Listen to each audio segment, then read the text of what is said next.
Hey guys, happy Friday, and we're going to be doing something similar we did on Tuesday with our back squat. So it's going to be 4 sets every 2.5 minutes. We're going to do 4 heavy deadlifts, right, 80 to 85%, supersetting with some dynamic work with a band, all right? So for the deadlift, the traditional deadlift, feet are right under the hips, okay? Reach down, nice flat back. The shin should be about vertical, so you should feel tension in your hamstrings, right? If it's really heavy, you can switch one hand over.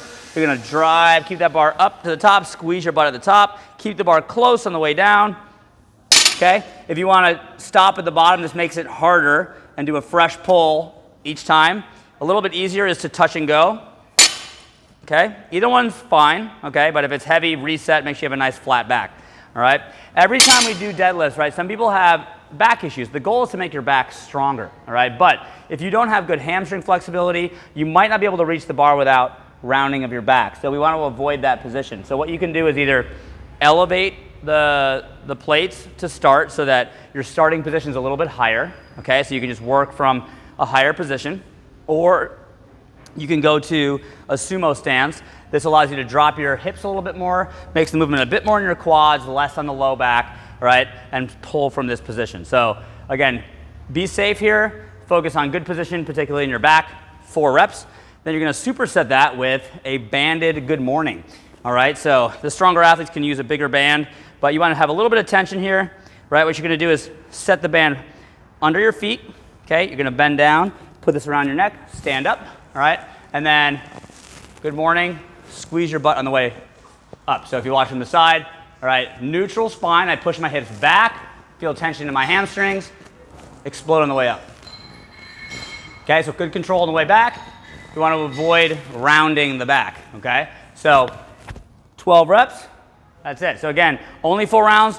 Before we start the clock, we'll build up in weight, start heavy, every 2.5 minutes. That's our strength. Let's talk conditioning.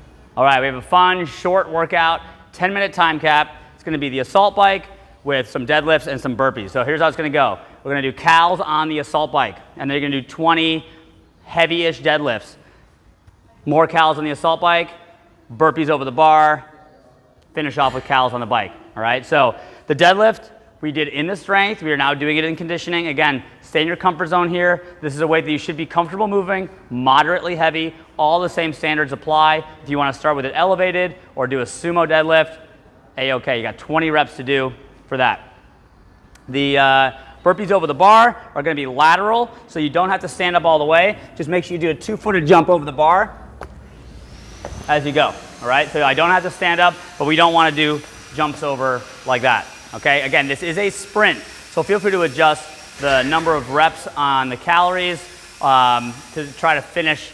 If there aren't enough bikes in class, you might do this on a ski erg or a rower as well, but that is our conditioning. We have a little handstand finisher as well.